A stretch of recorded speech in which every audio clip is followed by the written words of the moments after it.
बिस्मिल्लाहिर्रहमानिर्रहीम। अस्सलाम वालेकुम दोस्तों, उर्दू मालूमात टीवी में एक नई वीडियो के साथ हाजिर। दोस्तों, आज यौम दिफा की तकरीब के सिलसिला में इमरान खान ने GHQ में अपनी तकरीर में ऐसी बातें की जिसकी वजह से तमाम पाकिस्तानियों के बहसीत कौम सर फ़ख्र से बुलंद हो गए। वो क्या बातें थी जो इमरान खान ने अपनी तकरीर में की, ये सब कुछ मैं आपको इस वीडियो में बताऊँगा। वीडियो शुरू करने से पहले आपसे गुजारिश है कि आप हमारा चैनल सब्सक्राइब कर लें और सब्सक्राइब के बटन के साथ घंटी के निशान पर क्लिक करें ताकि आपको हमारी नई आने वाली वीडियो के मुतालिक नोटिफिकेशन मिलता रहे। दोस्तों, GHQ में यौम दिफा और शोदा की मरकज़ी तकरीब से खिताब करते हुए वज़ीर आज़म इमरान खान का कहना था कि मेरा कौम से वादा है कि पाकिस्तान किसी और की जंग में नहीं पड़ेगा और ख़ारजा पॉलिसी भी सिर्फ आवाम की बेहतरी के लिए होगी। दहशत गर्दी के खिलाफ जंग में शिरकत के खिलाफ था, लेकिन जिस तरह से पाकिस्तान ने दहशत गर्दी के खिलाफ जंग में कामयाबी हासिल की, दुनिया में किसी भी फ़ौज ने इस तरह कामयाबी हासिल नहीं की।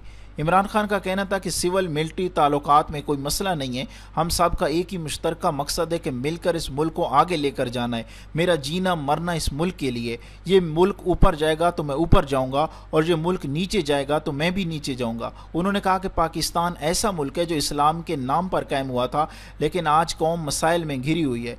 ये मुल्क उठेगा और एक अजीम कौम बनेगी। अजीम कौम उस वक्त बनेगी जब कमज़ोर तबका ये समझेगा कि उन्हें इंसाफ मिलेगा। इनका कहना था कि मुल्क में इस वक्त एक इदारा है जो काम कर रहा है। फ़ौज ऐसा इदारा है जहाँ मेरिट का निज़ाम है, हमें अपने इदारे मजबूत करने। इमरान खान ने कहा कि शोदा के लवाकीन को खुश आमदीद कहता हूँ। कौम के शोदा को खिराज तहसीन पेश करते हुए कहा कि अल्लाह रब्बुल इज़्ज़त ने अम्बिया के बाद सबसे ज़्यादा नेमतें और दर्जा शहीदों को दिया है। वज़ीर आज़म इमरान खान का कहना था कि 6 सितंबर 1965 को 12 साल का था। 6 सितंबर की रात को फायरिंग की आवाज़ें कभी नहीं भूल सकता।